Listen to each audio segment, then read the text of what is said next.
ഇൻഫിനിക്സിന്റെ Infinix GT20 Pro എന്ന പുതിയൊരു smart phone launch ചെയ്യാൻ പോകുന്നുണ്ട്. ഈ ഒരു ഫോണിന്റെ ലോഞ്ച് ഡേറ്റും കാര്യങ്ങളൊക്കെ ഇപ്പോൾ കൺഫേം ആയിട്ടുണ്ട്. പിന്നെ വിലയെ പറ്റിയിട്ടുള്ള ചില ന്യൂസുകളൊക്കെ വന്നിട്ടുണ്ട്. ഫീച്ചേഴ്സിനെ പറ്റിയിട്ടുള്ള പല കാര്യങ്ങളും ഇപ്പോൾ അറിയാനും കഴിഞ്ഞിട്ടുണ്ട്. എന്തായാലും ഈ ഒരു വീഡിയോയിൽ നമ്മൾ നോക്കാൻ പോകുന്നത് ഇൻഫിനിക്സ് GT20 Pro എന്നുള്ള സ്മാർട്ട് ഫോണിനെ പറ്റിയിട്ടാണ്. ആദ്യം നമ്മൾ ഫീച്ചേഴ്സും കാര്യങ്ങളൊക്കെ നോക്കുകയാണെന്നുണ്ടെങ്കിൽ ഡിസ്പ്ലേ കാര്യത്തിൽ ഈ ഒരു ഫോണിൽ 6.78 ഇഞ്ചിന്റെ ഫുൾ HD+ ഡിസ്പ്ലേ ആയിരിക്കും വരിക. AMOLED ഡിസ്പ്ലേയും കാര്യങ്ങളൊക്കെ ഇതിൽ വരുന്നതായിരിക്കും. പിന്നെ ഡിസ്പ്ലേയിൽ 144 ഹെർട്സിന്റെ റിഫ്രഷ് റേറ്റ് ഒക്കെ സപ്പോർട്ട് ചെയ്യുന്നതായിരിക്കും. പഞ്ചോൾ ഡിസൈൻ ആയിരിക്കും ഈ ഫോണിൽ വരിക. പഞ്ചോൾ വരിക ടോപ്പ് സെൻറ്റർ ഭാഗത്തായിട്ടായിരിക്കും. പിന്നെ ഈ ഒരു ഫോണിൽ കർവ്ഡ് ആയിട്ടുള്ള ഡിസ്പ്ലേ ഒന്നും വരാൻ ചാൻസ് ഇല്ല. ഫ്ലാറ്റ് ആയിട്ടുള്ള ഡിസ്പ്ലേ ആയിരിക്കും ഈ ഫോണിൽ വരിക. പിന്നെ Pixelworks X5 turbo visual പ്രോസസ്സറും കാര്യങ്ങളൊക്കെ ഇതിൽ എക്സ്ട്രാ വരുന്നതായിരിക്കും. പിന്നെ in display fingerprint sensor ഈ ഫോണിൽ വന്നേക്കാം. IP54 റേറ്റിംഗ് ഇതിൽ സപ്പോർട്ട് ചെയ്യുന്നതായിരിക്കും. പിന്നെ ഫോണിന്റെ തിക്നെസ് വരിക 8.15 mm ആയിരിക്കും.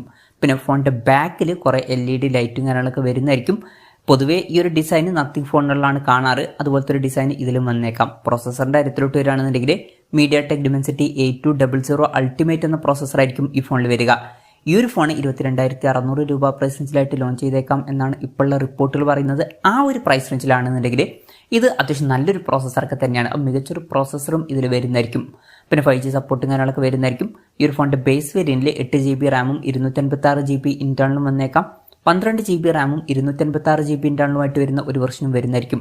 വെർച്വൽ റാം എന്നുള്ള ഫീച്ചറും ഇതിൽ വരുന്നതായിരിക്കും. അതായത് എക്സ്ട്രാ റാം വേണ്ട സമയത്ത് ഇന്റേണൽ മെമ്മറിയിൽ നിന്ന് കുറച്ച് മെമ്മറി എടുത്തിട്ട് അത് റാമായിട്ട് യൂസ് ചെയ്യുന്നതായിരിക്കും.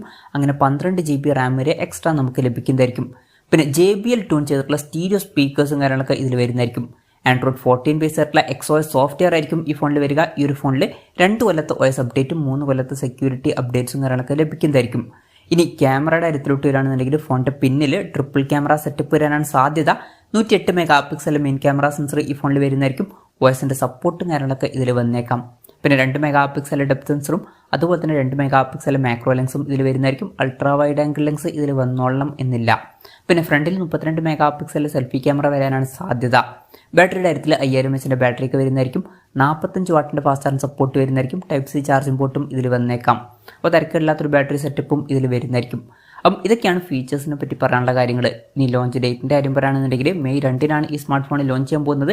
പക്ഷേ ആ ഒരു ദിവസം ഇന്ത്യൻ മാർക്കറ്റിലല്ല ഈ ഫോൺ ലോഞ്ച് ചെയ്യാൻ പോകുന്നത്. ആ ഒരു ദിവസം മലേഷ്യ പോലുള്ള രാജ്യങ്ങളിലൊക്കെയാണ് ഈ ഫോൺ ലോഞ്ച് ചെയ്യാൻ പോകുന്നത്. പിന്നെ വിലയുടെ കാര്യം പറയുകയാണെന്നുണ്ടെങ്കിൽ 22,600 രൂപ പ്രൈസ് റേഞ്ചിലായിട്ടായിരിക്കും മലേഷ്യയിൽ ഈ ഫോൺ ലോഞ്ച് ചെയ്യുക എന്നാണ് ഇപ്പോഴുള്ള റിപ്പോർട്ടുകൾ പറയുന്നത്. ഇന്ത്യൻ മാർക്കറ്റിൽ ഈ ഫോൺ ലോഞ്ച് ചെയ്യുമോ എന്ന് വെച്ചാൽ മിക്കവാറും ഈ ഫോൺ ഇന്ത്യൻ മാർക്കറ്റിൽ ലോഞ്ച് ചെയ്തേക്കാം. ഓൾറെഡി ഇൻഫിനിക്സ് GT10 Pro എന്നുള്ള സ്മാർട്ട് ഫോൺ ഇന്ത്യൻ മാർക്കറ്റിൽ അവൈലബിൾ ആണ്. അതിന്റെ സക്സസറായിട്ട് ഈ ഫോൺ വന്നേക്കാം. അപ്പോൾ ഇന്ത്യയിൽ ആ ഒരു ഫോൺ ലോഞ്ച് ചെയ്ത സമയത്ത് അതിൽ ബെസ്റ്റ് ആയിട്ടുള്ള പ്രോസസ്സറും കാര്യങ്ങളൊക്കെ വന്നിട്ടുണ്ടായിരുന്നു. ഈ ഒരു ഫോണും അതുപോലെയൊക്കെ തന്നെ ആയിരിക്കും.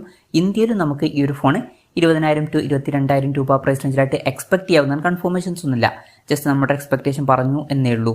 എന്തായാലും ഇന്ത്യയിലെ ലോഞ്ച് ഡേറ്റിനെ പറ്റിയിട്ടുള്ള ന്യൂസുകളൊക്കെ വരുമ്പോൾ അതിനെ പറ്റിയിട്ടുള്ള വീഡിയോസൊക്കെ നമ്മൾ ചെയ്യുന്നതായിരിക്കും. അപ്പം അതുപോലുള്ള വീഡിയോസ് കാണാൻ താല്പര്യമുണ്ടെന്നുണ്ടെങ്കിൽ ഈ ചാനൽ സബ്സ്ക്രൈബ് ചെയ്യാവുന്നതാണ്. എന്തായാലും ഇൻഫിനിക്സ് GT20 Pro എന്ന പുതിയൊരു സ്മാർട്ട് ഫോൺ ലോഞ്ച് ചെയ്യാൻ പോകുന്നുണ്ട്. ഈ ഒരു ഫോണിനെ പറ്റിയിട്ടുള്ള നിങ്ങളുടെ അഭിപ്രായം ജസ്റ്റ് ഒന്ന് കമൻറ്റ് ചെയ്യുക. അതുപോലെ തന്നെ ഈ ഒരു സ്മാർട്ട് ഫോൺ ഇന്ത്യൻ മാർക്കറ്റിൽ നിങ്ങൾ ഏത് പ്രൈസിങ്ങിലാണ് എക്സ്പെക്ട് ചെയ്യുന്നത് എന്നുള്ള കാര്യം കൂടി ജസ്റ്റ് ഒന്ന് കമൻറ്റ് ചെയ്യുക.